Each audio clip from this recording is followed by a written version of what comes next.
Please stay tuned for important disclosure information at the conclusion of this episode. Hi, and welcome to The Long View. I'm Christine Benz, Director of Personal Finance for Morningstar, Inc. And I'm Jeff Patak, Global Director of Manager Research for Morningstar Research Services. Our guest on the podcast today is renowned retirement researcher Moshe Milevsky.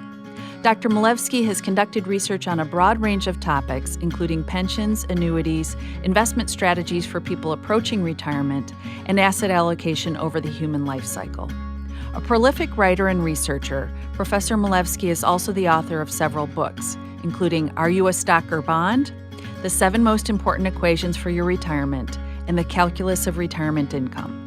His recent books include King William's Tontine, Why the Retirement Annuity of the Future Should Resemble Its Past, and The Day the King Defaulted, Financial Lessons from the Stop of the Exchequer in 1672.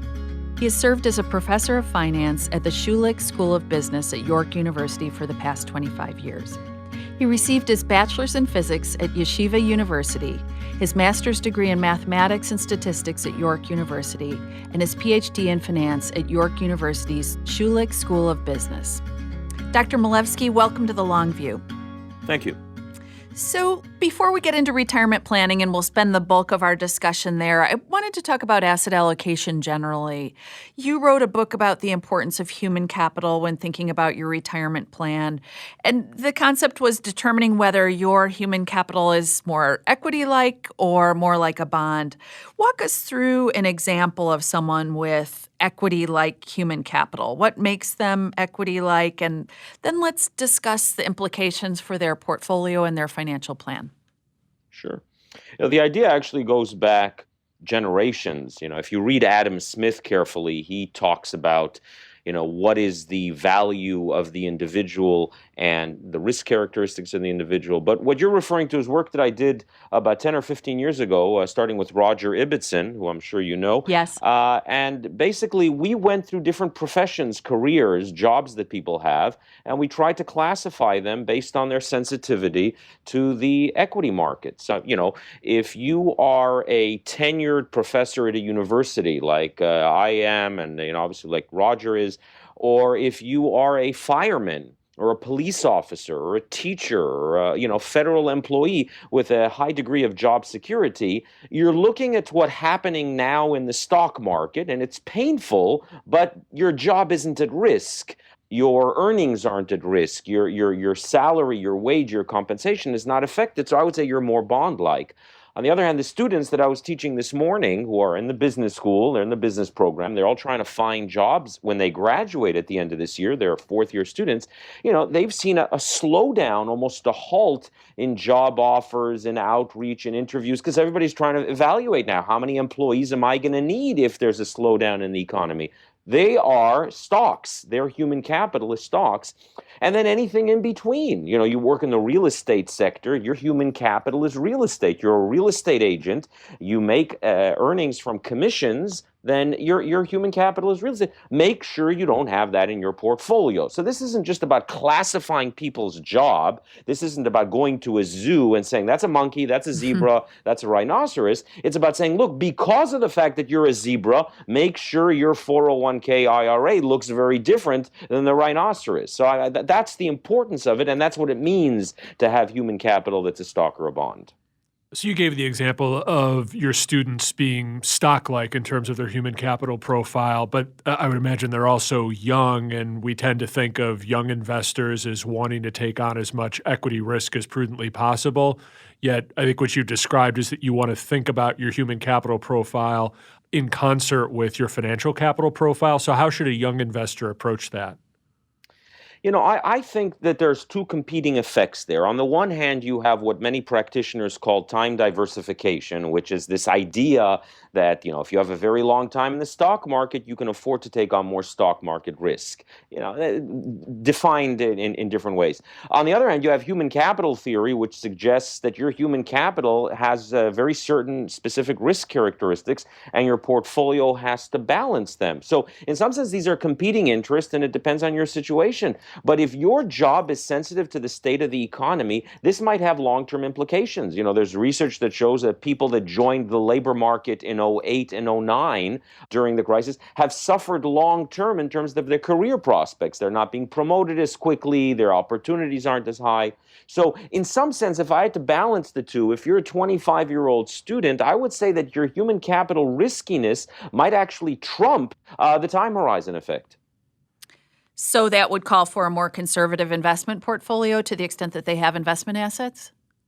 I think that we simplify it a little bit too much when we talk about conservative and safe. I mean, there are certain industries that are being decimated in the market right now. And those industries, it's not that they're stock-like, it's not that they're high beta, it's that people that work in those industries should not have exposure to that in their portfolio. So I'm an advocate of going to your company 401k and carving out the exposure to things in that industry. If you work for Coke or Pepsi, you should, carve out consumer discretionary from your investments, because there's a very good chance that if your human capital suffers, your financial capital suffers. So, Christine, to answer your question, it's not about conservative versus safe. It's about what sort of risks should you be taking and what factors of the economy should you link to. If there's 9 or 10 or 11 sectors of the S&P, which ones should you extract from your investment portfolio because your human capital is sensitive to it? I think David Blanchett has wrote about this as well. Right. So let's talk about the challenges of planning for retirement financially. That's been a big focus of your research over the years. So let's start with the big challenges. We don't know how long we'll live. We don't know how the market will perform over our particular accumulation time horizon or our decumulation time horizon. We may not even know when specifically we'll retire. Am I missing anything big when we're thinking about kind of the big challenges that make retirement planning so hard? Yeah, I think it's a pyramid, and you certainly started at the top of the pyramid. I think longevity uncertainty, just this uncertainty about how long it's going to be and in what state we will be, it drives a lot of the other sources of uncertainty. Financial markets drive a lot of the uncertainty. I mean, there's personal preferences that change over time. What you like now and the things you enjoy doing now may not be what you enjoy doing 10 or 15 or 20 years from now. The evidence I have are colleagues of mine that are suddenly getting grandchildren now. And whereas, 3 years ago, they didn't seem to have any interest at all in that aspect of life. And now, I have a tough time scheduling meetings with them because the grandchildren are visiting. So that's a preference that just wasn't there that suddenly they want to spend money on. So there's a portfolio of uncertainties that you face going into retirement, which I believe makes it a much, much more difficult problem than simply accumulating wealth or figuring out how much to save or what the right portfolio is. I think it's much larger order of magnitude. You said that the term retirement doesn't mean anything anymore. What did you mean by that? Well, there's a distinction between stopping to work and, bringing your human capital, as we discussed, to a value of 0 and starting to withdraw money from a portfolio or a collection of accounts. We used to think of those two events as being synonymous. So I retired and now I'm in drawdown mode. And I think we're seeing more and more people where there's a gap of 5 to possibly 15 years between those two events in either direction. So they may continue working at a reduced rate, which means that their income is much lower. They're still working, they haven't retired, but they need to withdraw money from their portfolio to live off because they need to supplement the difference. In the other direction, we have people that have retired. They are not generating any labor income. They still don't need to tap any other sources of income. And then the age of 71 or 72 comes along and it's time to tap RMDs and where do I invest it and how do I allocate? So I don't think the word retirement really captures the complexity of this. It doesn't really capture a stage of life anymore. Unfortunately, we all use it to describe a field and we have no choice. So, I have at least 3 books with the word retirement in the title, even though I don't really like it. A lot of your work is centered around managing longevity risk. How do you define it? So longevity risk is about the uncertainty in how long you're going to live. I view longevity risk as the standard deviation of your remaining lifetime. If you think about how long people live, Some people make it to the age of 90, 95, 100, possibly beyond. Other people only make it to the age of 70 or 75 or 80. So if you take a look at, a collection of people in retirement and how long they lived, and you computed the mean, the arithmetic mean, the average, you'd get about 20 years. So on average, we spend 20 years in retirement or in that stage of our life. But if you were to take the standard deviation or the volatility or any measure we use with portfolios, you'd see that there's quite a bit of dispersion there. And as a percentage, it's a vol or an implied volatility of about 45 to 50%, meaning the uncertainty about how long that's going to be is on the order of 50% of the mean. The mean is 20, but some people can live as high as 30. Other people might live as low as 10 years. So that's a 50% variability. That's longevity risk to me. So you've written that age is a very crude way of measuring longevity risk. In fact, one of your books is specifically about how to be more sophisticated about measuring life expectancy, getting beyond age, and trying to measure longevity risk. So what is what you call biological age, and how should we calculate ours? Yeah, wow, we're really covering a lot of ground here. We're jumping from one to, I feel like this is that old TV show, This Is Your Life, Mr. Milevsky, and we're just going through everybody.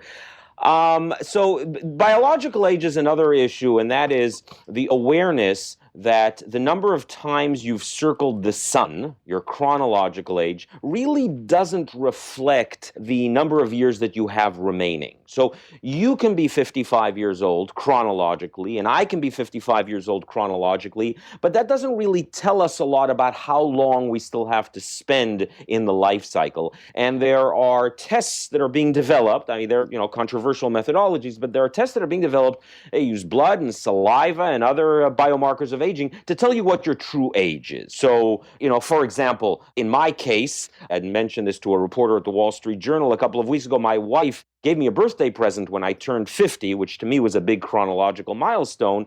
And this birthday present was a test where I would send a little bit of saliva, and 6 weeks later they send you back a report. This isn't DNA testing or genetic. This is simply what your chronological age is versus your biological age. To make a very long story short, even though I had turned 50 chronologically, the report came back and said that I was 42 years old biologically, that I was 8 years younger. And this isn't about patting myself on the back and saying I'm in good health. This is about saying that the tests could not determine what my true age was. There was nothing in me biochemically that would be able to date me, like a carbon-14 testing, that I'm actually 50 years old. As far as they're concerned, they could not determine me as being different from 42. And when I looked into that, to me it was a novelty. When I looked into that, there are other testing companies. I did this once or twice. They all didn't come back with the same number. There's obviously heterogeneity there. But the point is that your body really ages at a different rate depending on various factors. And the number of times you've circled the sun, your chronological age, has become a very convenient way to compare yourself, but it doesn't really mean very much. So that's what I mean by biological age versus chronological age. And my point is that that has enormous implications for retirement planning, because you might think you're 62 and entitled to take early Social Security, and I might be 62, but your 62 might actually be 70 biologically. You should be getting full retirement benefits. My 62 chronologically could be 55 biologically, and someone at the Social Security Administration should be saying, Mr. Milevsky, go home, you're not really 62. So that's sort of the implications for retirement planning. Do you think there's actually a public policy implication, for instance, where we get to a point where two people with the same chronological age but different biological ages would receive different Social Security or annuity payments? I do, and I think that's where we're headed. I know a number of countries that are starting to think that way, and to be perfectly honest, we may not have a choice. With the entitlements and the discussion around Social Security reform, and it's not just in the U.S., anywhere. I mean, right now I'm in Canada, there's discussions about what the appropriate payout rate should be. We have to start thinking very carefully about this uncomfortable fact that wealthier people with higher incomes live longer, which means that we're going to be transferring wealth in the exact opposite direction we want, from people that aren't going to live very long, that aren't going to get the benefits for very long, to people that are getting the benefits for much longer, and yet they're contributing almost the same rate from a payroll perspective. So I know we're getting very far away from portfolio construction and annuities and, how to mix stocks and bonds, but the answer to your question is absolutely, this does have public policy implications. So in the meantime, do you think it's a good idea for people to use these tests, or maybe use some sort of longevity calculator online to try to get their arms around what their actual life expectancy might be? Well, I think it's part of an intelligent approach to retirement income planning. As you're getting closer to it, you investigate many facets of your retirement and you take questionnaires to determine what it is that you want to do in those years. And you talk to friends and family about where they're going to live so that you do it appropriately. Part of that preparation is to get a better handle on how old are you really. Now, I'm not a big fan of the web-based calculators. I think that unless they take fluids, it's not very reliable. I mean, you do really have to, prick yourself a little bit to get a better sense of what that number is, but it's certainly a beginning. Just because your birth certificate or your driver's license says a number doesn't mean you should be using that for retirement income planning. So let's say I've run the numbers, used one of these tests or whatever I've done and determined that I have a concern that I might outlive my money. What are the products, investment types? What should be in my toolkit when I'm trying to think about my retirement portfolio and protecting it against this risk of outliving my money? Yeah. So, if I can back up a bit, what worries me isn't so much living a long time and running out of money. To be perfectly honest, I don't mind living to 100 if my portfolio has done well. I'm sure that if I live to 100 and the Dow or the S&P goes up 15% a year for the next 20 years, I'll be okay because of the fact that I'll be able to draw down that money from the portfolio. In some sense, I'm worried about two events occurring at the exact same time. Living a very long time and at the same time, markets not doing well. It's like saying to someone, you're concerned about two things when you're driving and you're in an accident. Number one, you hit something and there's damage. It's not just about the hitting, there has to be damage. So you buy insurance not about being in an accident, but about causing damage. And I think the same thing applies when it comes to retirement income planning. You have to concern yourself with the joint occurrence of those two events. And in response to your question, Christine, there are products out there that protect you, and that's that whole family of annuity products, that whole universe of annuity products that I think should be in the toolkit and the discussion. Certainly something you should investigate as you get into those years if you don't have a lot of pension income already. So you talked about that convergence of living a long time and encountering a weak market environment over that time horizon. Is that top of mind for you right now? I don't need you to make a market call or anything like that, but have you been thinking about that in the context of the fact that we have had such a long-running, strong equity market? Bond yields are very low today. What's your take on that question? It's an easier conversation to have in the last few weeks than it was in the last few years. I do a lot of public speaking, seminars, academic conferences, speaking to practitioners, even client events. It's tough to get them excited about downside protection when they continue to see markets outperform averages. I'll tell financial advisors, you can't assume a geometric mean of 6%, reduce it to 4%. And they say, oh, come on. But historically, the S&P, I hate to say this, I'm suffering as much as anyone else, but it's good to see these sorts of corrections. It makes my job easier. Mm-hmm. So let's talk about spending less as maybe a risk mitigator if someone encounters a weak market environment. Is that a potential tool that someone could use? I mean, it's not necessarily palatable, but it's certainly something that someone could use to help protect against running out of money. Yeah, it's not so much a tool that someone can use, but it's a question that you get asked a lot. How do I respond to the drop? So, the issue becomes somebody set up a spending plan under the assumption that they would earn certain returns in their portfolio. And for the most part, they have. But now we wake up in, March 2020 and the markets are down. So they're saying to me, my portfolio's down 20%. How should I adjust my spending? So that's where you can have an intelligent conversation of whether it should be reduced by only 15% or maybe you should be reducing it by 10%. So if someone says upfront, I will never be able to reduce my spending, they're candidates for some of the guaranteed income products. But if they say, yes, I could adjust, so, I won't take a cruise if the market goes down, we tell them, well, here's the good news. The market goes down and there are no cruises to take because they've shut down for a couple of months. So, in some sense, you do have to have those conversations with people before they make their withdrawal plans. But it's really about how do I adapt to what just happened? How do I modify my plan? And if you are able to modify, that gives you some flexibility. You can be more aggressive early on. I know we wanted to talk some more about annuities with you, but before we did that, wanted to shift gears a bit and talk about Social Security and pensions if we can. My question is delayed filing. Is that usually the best first step to take before someone considers an annuity product, essentially enlarge that lifetime payout first? So there's this nice benefit that, still on the books, we don't know how long it's going to last, that if you delay taking Social Security to a, advanced age, you get more than you should. And there's no other way to describe this. You get more than you should in the sense that if we used realistic investment rates or interest rates, which are now basically negative on the real curve, and we used realistic mortality, your mortality, you should not be entitled to get that large increase. I think it's important to explain this to people. You're getting more than you should, and whenever somebody offers you more than you should, you have to stop and say, you know what? Maybe I should take it. It's more than I deserve. If that ever gets adjusted and they start to reduce that amount that they increase your benefit, we'll say, well, now it's kind of fair and, maybe you shouldn't. The way the current situation is, the way the current rules are, I think you're getting more than you should. For most people, delaying makes a lot of sense, and they will be essentially replicating their own annuity at home. You may not want to buy an annuity. Here's another way to manufacture it that might be more palatable. Wait until the very end. You'll get a higher payment. So let's talk about the type of people, the profile for whom an annuity is a good fit. Would that be people without pensions, I would guess? People with pensions wouldn't need to augment their plans with annuities, would they? The term that I like to use is, in order to answer that very good question, you have to take a look at what fraction of your balance sheet right now, what fraction of your entire personal balance sheet is pensionized.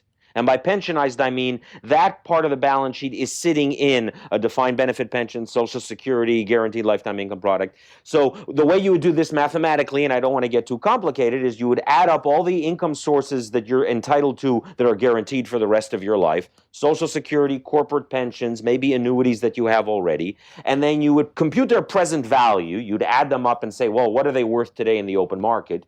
You'd add that to your liquid assets, 401ks, IRAs, taxable accounts, and you'd say, okay, that's my total balance sheet, my pension stuff and my liquid investable stuff, and you would then figure out what fraction the pension stuff is from the total balance sheet. So that's the fraction of your balance sheet that's pensionized. And what I would say is if that fraction is greater than 70 or 80%, if that's greater than 70 or 80%, which means you have a lot of pension income already, I would say do not buy any more annuity income. You are overly annuitized. Please, you have enough. There's no need. So that's at the sort of upper end. Right. On the bottom end, anybody that says, Moshe, I just did this calculation, I added up my pensions, my wealth, and as a percent, the percent that's fractionized is only, pensionized is only 10%. I do not have a guaranteed pension. All my money is sitting in an IRA, 401k. So it's less than 10% that's pensionized. I would say run quickly to an annuity salesperson. You got to talk to them about annuities. So those are the end points. Less than 10%, get yourself some more. More than 70 or 80%, you have more than enough.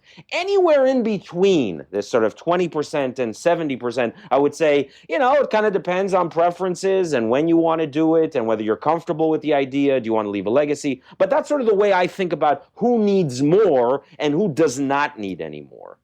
So the Secure Act passed by the U.S. Congress at the end of 2019 would allow more defined contribution plans like 401ks to offer an annuity option to participants.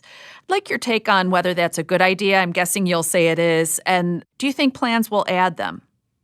So it's tough to answer your second question. Is the safe harbor that's been provided going to be enough to prompt companies to do this? Also, even on the first question, I don't think everybody needs more annuity income. I think there's groups out there, as I said earlier, that already have a lot. They don't need more. But generally, what I like about the Secure Act, what I read in it, is that it forces people to think about what matters, which is the income your account generates, as opposed to the size of the account. Right. One of the provisions in there is that at some point the Department of Labor is going to tell you that you have to convert the account balance into some sort of income and put it on the statement so that people can see that at the end of the quarter or at the end of the year.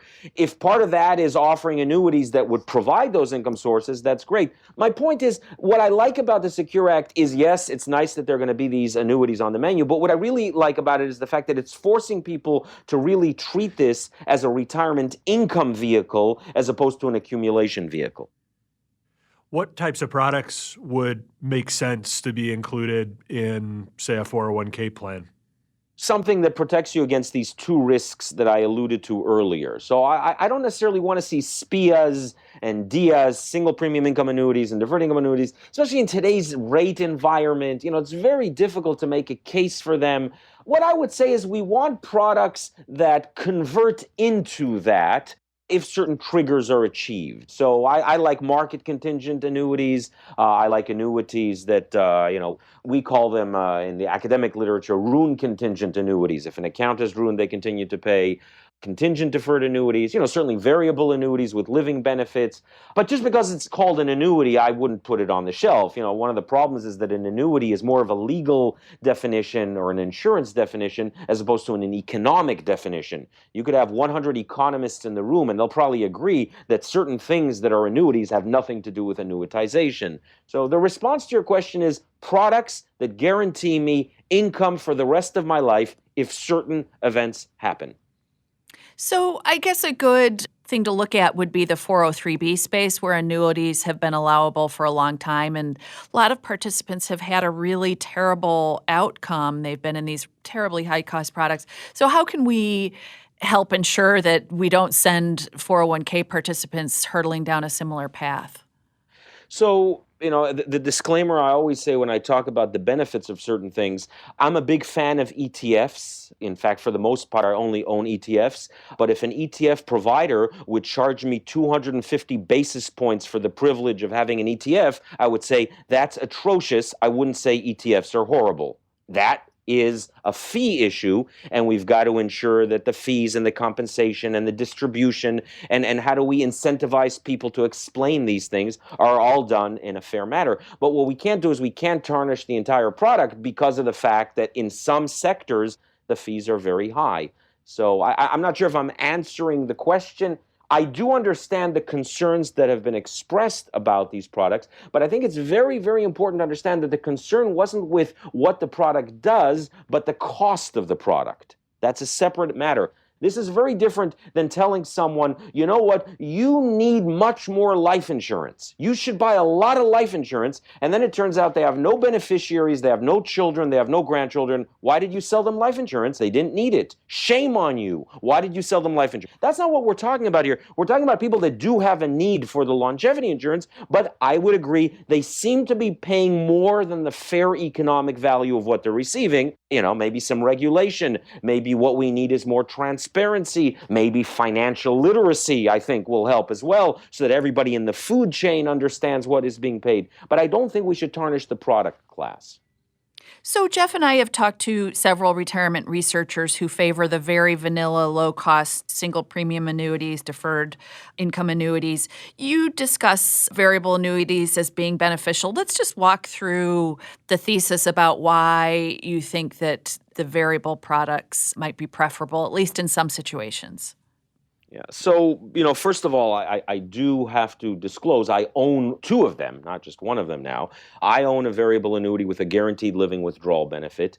If I take a look, I did, before I set up for this interview, the guaranteed withdrawal base, which in plain English is the account value as far as income is concerned, right now is probably 40% higher than the account value from a market perspective, which means that the income that I receive will probably be double what it would have been had I annuitized my account value. So I don't know if this answers your question, but the reason I'm a fan of them is because they provide protection against market declines. And the SPIA and the DIA, they provide longevity insurance, but I believe that a lot of people don't need that type of longevity insurance. They need protection against the joint occurrence of, markets as well as longevity. I'm also concerned about, the mortality tables that are baked into them and how many people are buying this not knowing that their longevity prospects aren't anywhere near what the annuity pricing is assuming. So, you're buying an annuity, you're very proud because you read read in some academic paper that academics like immediate annuities, but then you realize that you're paying the price as if you were 50 years old when in fact you're 65, going back to the biological and chronological discussion. So let me try to summarize it this way. I don't know, I'm sure you've heard of the debate whether people should buy term insurance and invest the difference, Yes. or whether they should buy whole life and universal life. I mean, this is a debate that went back to the 60s. I remember, when I was in graduate school in the 90s, going to the library and seeing debates in the 1950s about that. Buy term and invest the difference, say the purists. And then the insurance industry says, no, whole life, UL. I think we're in the same situation right now. The purists saying only buy Dias and Spias, and then people coming in with nuances. There are tax reasons, there's permanence, there's hedging, and I'm very much not a believer of, well, buy term and invest the difference, don't do anything else. No, I think there are many circumstances where you want other than term because of very well-defined arguments about taxes, well-defined arguments about insurability, uncertainty about human capital, and I think it's the same thing with annuities. They are like term insurance. I'm not bashing them. My point is you have to open up the door to other ones as well. So if I'm a consumer and I'm interested in this kind of product, what are the key things that should be on my checklist? Because I think it's just a terribly opaque universe. People have a hard time knowing what they're getting, what they should be looking for. What would you coach people to look for if they wanted to seek out such a product? Yeah, so the first thing I would coach them to not do is Google the word. Okay. People hate the word, don't they? Yeah, I mean, and it's not just that, you get all a bunch of misinformation. I would say find a fee-only financial planner. I know do-it-yourself people don't like to hear that. Say, look, go talk to somebody who's spent hundreds of hours thinking about this and let them direct you to a product, an annuity that would make sense for you given your circumstances. Explain the pros and the cons. It's the 2,000-page prospectus or disclosure document is insurmountable to a non-lawyer. I mean, even to a lawyer. I mean, how am I supposed to find all the gotchas in this 2,000-page document and all the clauses that would allow them to declare force majeure and not guarantee the base? You need to talk to people that this is what they specialize in. They specialize in, annuity type products and they have a transparent discussion about compensation. But, unless you have a lot of time, trying to figure this out yourself it's not going to be easy. But that's part of the problem, too, finding a fee-only financial planner who knows anything about these products. I mean, I think, at least in the U.S., there's been kind of a bifurcation where variable annuities are the domain of insurance people for the most part, and fee-only planners don't want much to do with them. No, I know. There really is a stigma attached to them. But I'm seeing more products that are not designed to be commissionable product. They're, asset-based fees on it. Some of them are no commission at all. I'm seeing more of it because the insurance industry is seeing what you've just described, which is the RIAs saying, we don't like these things, we don't understand them, they're very, very opaque, and we certainly don't want the commission version, so create something that does what you've just described, guaranteed lifetime income, contingent on markets, but not the structure that you have right now. So I do think that there's change, and I think the bigger manufacturers and carriers are aware of it, but I completely agree. I mean, the current situation has to change because not everybody has a PhD in finance and 3 PhD students to sit through a prospectus and figure out what's really going on like I did before I bought some of them. A big question that investors grapple with in the annuity space is how much of a portfolio to allocate to one. How would you suggest that investors approach that question? You've suggested 20 to 40% of assets. How did you arrive at that? Yeah, so that gets back to the pensionization argument I described a few minutes ago, where you add up all the assets on your balance sheet and you add up the entitlements to income and you compute one as a fraction of the other. So that's sort of where it comes from. It's, it's sort of economic theory that describes what's the optimum risk-return trade-off. To do it less mathematical, I would say, what other guaranteed sources of income do you have? How does it relate to what it is that you're trying to achieve? What is it that you want to withdraw? And, at the very least, you want 80 or 70% of that comes from guaranteed sources. Back that out and we get to the 20 or 40% of the balance sheet number that you've just described. So let me say that again. When I say 20 to 40%, I mean of your balance sheet, not sources of income. I'd like to see a higher percentage in terms of guaranteed sources of income. It also depends on, a spouse. If they have guaranteed sources already, then, the family is going to be more secure. So I would say the number should be lower. People that have very strong legacy and bequest motives, maybe the number should be lower as well. I also find it interesting that, I think that everybody should have a diversified portfolio at retirement, no different than a nutritionist saying that for breakfast you should have an assortment of products. But everybody wants me to talk about the same thing. Zinc is just one element of the minerals and vitamins you should have every morning. But for some reason, I've become the zinc expert, and that's all I end up talking about. So people think, this guy thinks that all we can survive on is zinc. No, it's part of a well-balanced diet. There should be many other things like fixed income and real estate and long-term care and, some sort of insurance policy, nursing home coverage. You also should invest in family. I mean, treat them nicely because they are going to pay dividends over time. And I mean that, seeing, in society what happens to people that didn't really invest in societal relationships and what it does in terms of depression and what it does in terms of social cohesion. So there's a whole portfolio of things you need to invest in when you get close to retirement. Annuities are one of them, but please don't spend more than 5% of your retirement income conversation on those things. So you mentioned long-term care risk, which is another huge risk factor for many people's plans. Let's talk about how you would coach people approaching retirement or people, say, in their 50s about how to tackle that issue, given the changes we've seen in that marketplace, how the pure long-term care insurance market is in many ways kind of a broken market. How would you suggest people attempt to troubleshoot that risk factor? Yeah, it's an industry in flux. It's products in flux. The number of people that are getting notices saying that their premiums are going to go up, or they can lapse. But if they want to keep the coverage, companies that are no longer offering coverage. So this is one of those where you want to pay very close attention to what's happening and keep the flexibility in whatever it is that you're doing.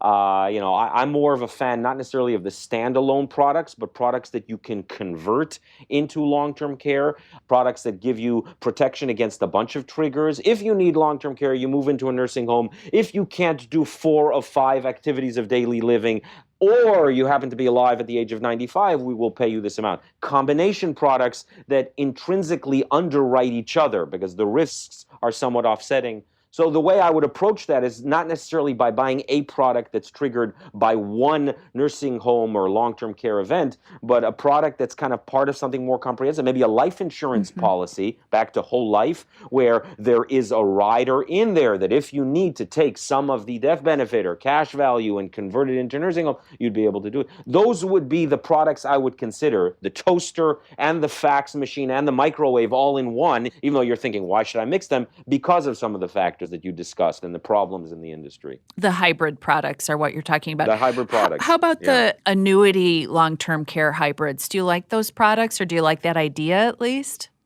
Yeah, so if it's a true annuity long-term care, some of them say, well, if you have to move into a nursing home, we'll double the payout rate. Oh, but that's still my money. You're giving me my money back. That's not insurance. You're just saying you're going to release some of the liquidity. If I get a nursing home or a long-term care trigger event and I get to take a lot more than I put in, yes, I'd be a big fan of that because of those offsetting risks. My point is a lot of things are called long-term care riders. They have nothing to do with long-term care. So going back to zinc, as you said, I wanted to talk a little bit about tontines because you've written about financial history of annuities and tontines. So let's talk about what is a tontine, just so everyone is following.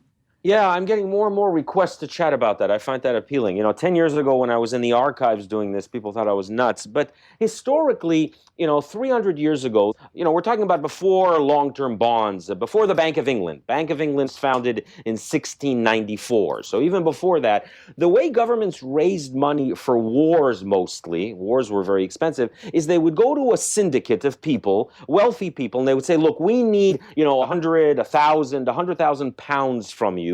And we will give you every year a coupon of 8 or 10% interest payments. And people would say, okay, that's nice, but we want something more than that. And they would enhance it by saying that if you survived, you would get the 8 or 10% coupon. But if you didn't survive, you as a member of the syndicate, your syndicate members would get your coupons instead. So the way this works is if at the end of the year the entire syndicate is still alive, everybody gets their 10% interest. But if, say, half the pool is gone in a few years, everybody would be getting 20% interest because they'd be getting their 10% and somebody else's 10%. And if a couple of years later a quarter of the pool is left, everybody's getting 4 times as much interest, 40%. This obviously has a gambling element. It's a speculative element. It sounds kind of crazy. The last survivor gets this huge interest. But this was the way governments borrowed money before long-term bonds. And the reason I mention this is because they were extraordinarily popular as a way of financing income in your retirement years. Because people were aware of the fact, this is well before pensions, that if you live a long time, it's expensive. You need people to take care of you. And this instrument, even though it wasn't really designed that way, would create an increasing income over time, possibly keeping up with inflation, long-term care costs, expensive costs in the 17th century. So people found this very appealing as a self-made pension.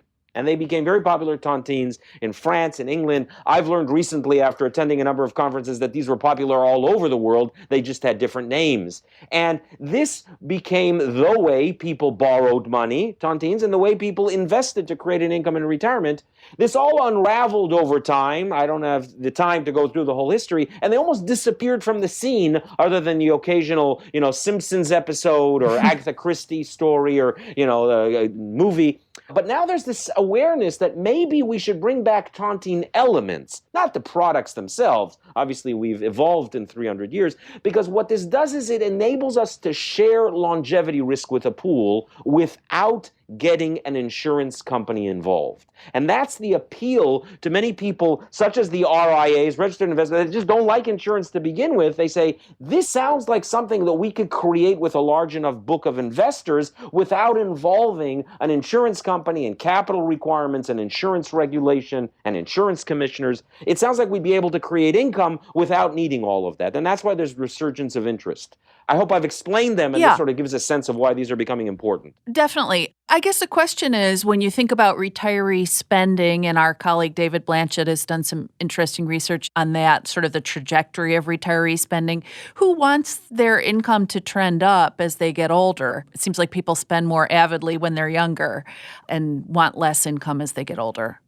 Absolutely. So the original tontine design from the 17th century had the income growing over time. And I agree, what 97-year-old really wants millions of dollars a year, right? And how many of them will even be aware of the fact that they just got it, right? I mean, thinking about the fact that they're 97. But the modern design, modern tontine thinking would say, well, here's what we're going to do with this syndicate. Early on, we're going to give you 15 or 20%. Later on, we're going to give you much less so that we balance out what you've just described. There's no reason at all that the interest rate to the syndicate is a constant 10% forever. What we could do is we could start off and give you very large income. So think of zero coupon bonds that mature in a year. We buy a lot of those for the first few years because, as David points out, people want to spend more early on. Later on, the payments would go down, but at least you're guaranteed an income for the rest of your life as long as you live. No retiree, even if they say, I want to spend less when I'm 90, no retiree wants to be told,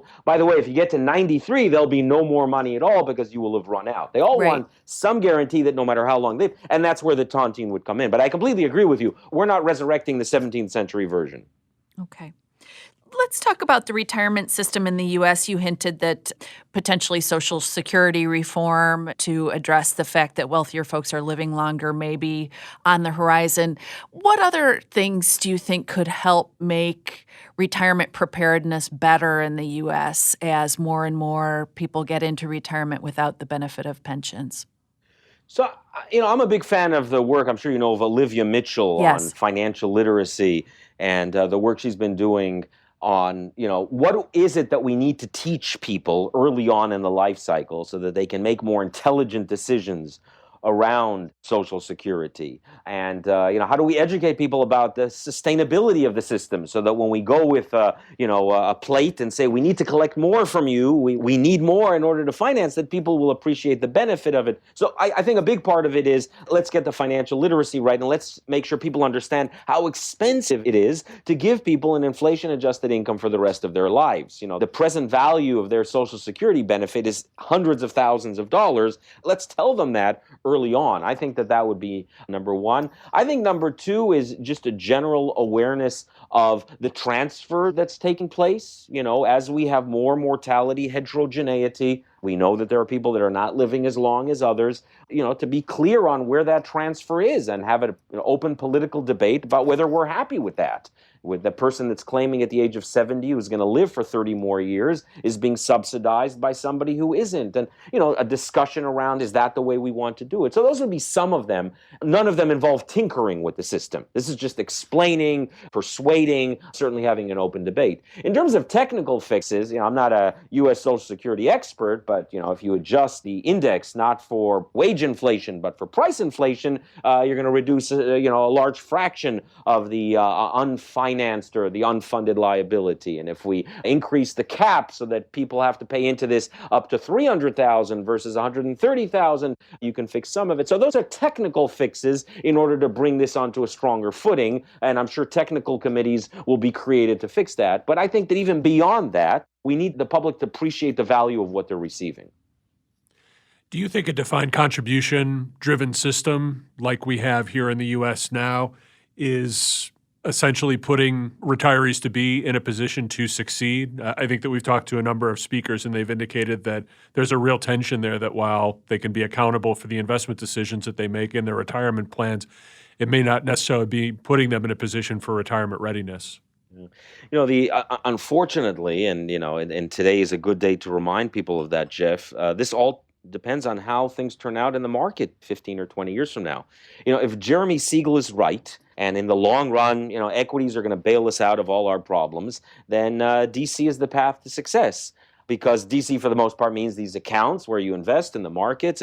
But I'm concerned, what if this persists for 10 years? I mean, we had that from 2000 to 2010. I'm also concerned about people that are automatically being put into fixed income right now simply because of target date and life cycle funds, where the bond, by definition, cannot yield more than zero because the yield is close to zero already. And the mathematics of bonds being what they are means, you're not going to earn very much. So in some sense, the answer depends on the future, and I don't really know the future. What about the virtue of doing my accumulation outside of the confines of an annuity, so just using plain vanilla stocks and bonds, and then as decumulation comes close, transferring then to some sort of an annuity product and maybe getting away from some of the costs during my accumulation years? That's certainly a consideration. That's a spreadsheet problem where you have to tell me how old you are. You're 30. You're looking at paying 150 basis points a year for the next 30 years. Will that be worth it versus the risk of buying the annuity in 30 years? And there's a very good chance that when you spreadsheet it, my answer would be, you're absolutely right. Don't buy it now. Wait. It depends on where interest rates are and what the annuity is going to cost. Annuities today are extraordinarily expensive because interest rates are so low. By annuities, I mean the real thing, the income annuity, the economist annuity, the SPIA.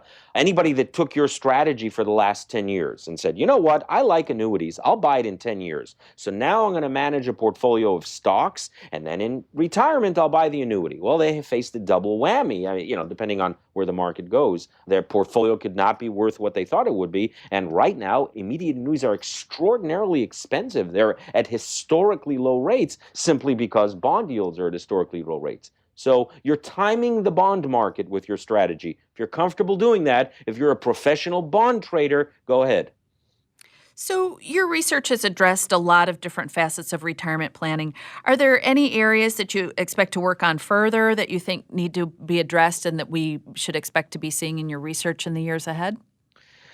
I think I've gained a greater appreciation over time for, the almost anthropologist that goes to live amongst the, gorillas in Africa and studies them and talks about what they do in practice versus what in theory they should be doing. And I'm gaining a greater appreciation for, how people actually manage their retirement in practice versus how you tell them to do it, and the resilience and how people adapt to their income regardless. So I would say if I had to predict 10 years from now what I'm doing, it's hanging around nursing homes and seeing what people do.